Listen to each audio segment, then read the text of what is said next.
best Backlash that I can remember. I mean, there's definitely.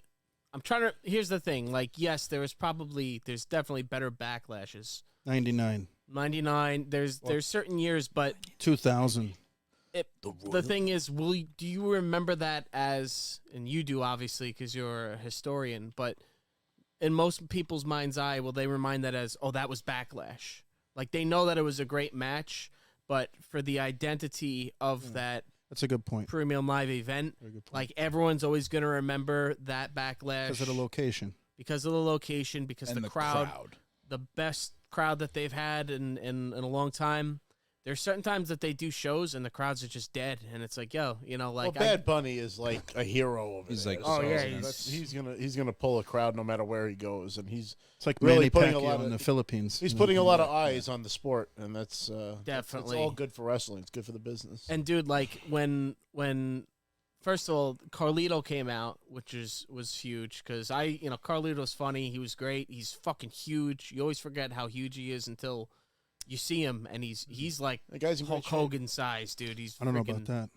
He's big. He's a big guy. Not Hulk Hogan size. Let's slow down. Hold on, wait. I'm exaggerating a little bit, but he's fucking big. Not for nothing, Hulk Hogan is still huge. Brother. Especially compared to a lot of the guys that they have nowadays. Are so much smaller. Absolutely. Like, he is fucking huge. Absolutely. So Carlito came out, and then also Savio Vega, who was a legend. Stone Cold Steve Austin, one of his first feuds was against Savio Vega. So him coming out, he's a huge Puerto Rican star. That was really cool. They hit on the nostalgia factor. The crowd was into it. It was also just unique, like when the ref is counting and they're just saying uno dos tres. Like, that was it was different. It was interesting. Zelina Vega, she had a nice moment in front of her family, so that was cool. A bunch of stuff happened. What else am I missing? What did you see it, Joe? Yeah, Cody and Brock tore the house down. And Brock, nice. good It was match. a great story, and I kind of predicted where that story would go, like after that. So I'm kind of happy that Cody's out of this tournament that's on right now on SmackDown, because I don't want Cody Rhodes winning the World Championship. His dad was the world champion of WCW, NWA.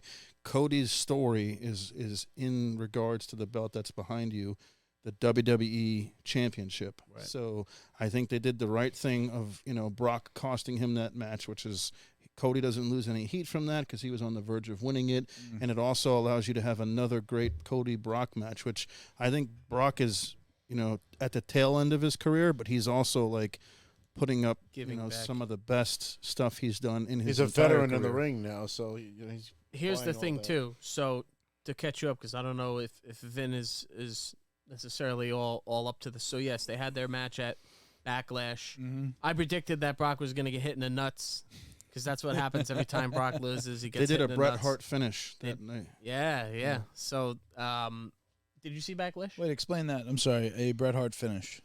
So Bret Hart was one of the few wrestlers, back in the day that, he would beat you with a sharpshooter, his submission move, but he would also beat you with like a small package or a schoolboy or something like that. That's or just like a roll-up pin. A roll-up pin that just comes out of nowhere that you don't expect. Okay. So the way that the way that Bret Hart beat Stone Cold at Survivor Series 96 is the show that I was at. It's the first time I saw Bret that weekend. Stone Cold got him in the $1 Million Dream, which is a very similar hold to the Cobra Clutch, Rob. And then Bret Hart kicked off the turnbuckle and pinned Stone Cold's legs to the mat as Stone Cold still had him in the lock. But because Bret Hart had his shoulders, referee counted 1, 2, 3. Stone Cold was like on his back, and Bret was rolled over his shoulders, rolled over, pretty flipped much over him and hooked him. Pinned his shoulders Similar down. to what Cody did with Brock. Brock had Cody in an armbar.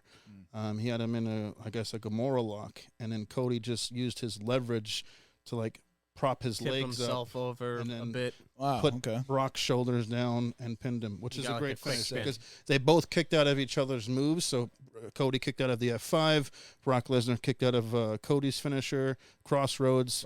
So it was a great Also, match. the match started with Cody, before the match even started, he just attacked Brock with steel steps, Smart. Okay. chair, Very he smart. just attacked because the idea is, Not and playing usually it the nice. bad guy does this before the match starts. You could beat the shit out of the guy with a chair, as long as both guys didn't get in the ring and the bell didn't ring. Yeah. Then it's all fair game. So you've seen in the past, usually the bad guy will attack the good guy and beat them mercilessly with an illegal weapon. Gotcha. Right. And then the good guy will run into the ring, and Hit him with those steel steps. Yeah, so he got a lot of offense on him in the beginning. Brock got busted open. They say the hard way. I think he probably still bladed. He definitely gimmicked. But, I mean, just logical, like, storytelling. Brock was saturated in blood. I saw great. that. That was the They most did it- I've ever seen him bleed. You had a whole crimson Somebody, mask. The Crimson Mask. Yeah. somebody tweeted that he did it the hard way by like actually hitting his head. on Is the that turnbuckle. I don't know. What I is mean, they the- exposed the turnbuckle. He hit it, and then he was busted open right after. But you cut? What do you do? How does that work? normally, They'll typically keep a razor blade somewhere in a wristband or something, cut themselves, and then throw the blade if you watch AEW, you can see it live in action. Oh, uncovered by they John do it a Moxley. really shitty way. They don't even do a good. This was They'll done cut the camera to them Look, while he's I playing. saw. professional way. I did see the clip. I did see done him a get good way. thrown into the corner. Yeah. Turnbuckle It looks was like exposed, it was the hard way. and he like smashed his head. And I was like, I don't "Oh, know how shit." that turnbuckle can cut you like that. I don't know. No, that's true. Yeah, I mean it's metal, but I'm sure at some point But it's not sharp. It's rounded. right. Yeah, I mean, hey, if you hit it hard enough, but you'd have to hit it pretty fucking hard. to Either bust way, it was done with absolute perfection. You didn't see it. Well, normally it's like an illusion, like a magician. How they're really redirecting your attention to something else. Right. So maybe the bad guy usually is I don't know, just getting attention on himself, Right. jaw jacking to the crowd or whatever. The camera's on them. Yep. Meanwhile, the other guy is grabbing the blade. The ref might toss it to them. You Who can the see Dusty that on Rhodes video. baby? Yeah. And then Gimmick. they'll really Fucking quickly dream. cut it because it doesn't Dream. start bleeding right Common away. man. Then once it mixes with your sweat and you're running around, it just Everywhere. gushes out. So And your head just bleeds crazy. It doesn't matter. Like, Right. Anywhere you get cut on your head, it fucking gushing blood. right. I have another question. Cody was a great heel. Is that right? Because I was talking to Joe from work, and he was telling me about Cody's time, I think, in AEW. He where had a was heel run. I don't know if it was.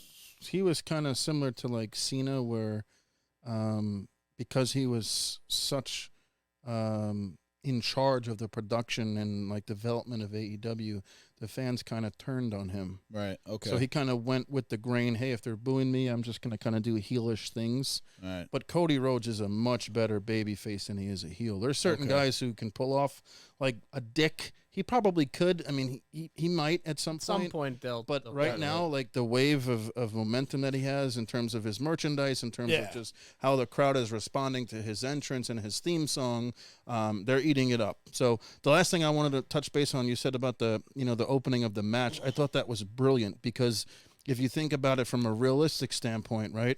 If you start even keel against Brock Lesnar, how much chance do you really have? Right. So it's almost like you have to get a one-up on him to get any kind of offense on him because he's just a fucking monster of a human being. So there's zero chance that Cody Rhodes has nose-to-nose, bell rings. Brock's just going to pick him up and throw him around like a fucking rag doll. Not to mention, Brock has been just attacking Cody when his back was turned and, Yeah. and doing, owed him. dipshit Yeah. stuff. So it's like you don't look at Cody as stooping to a new low. He's going down the Brock's level because Playing that's even. what you Yeah. got to do. But he's playing by the same rules.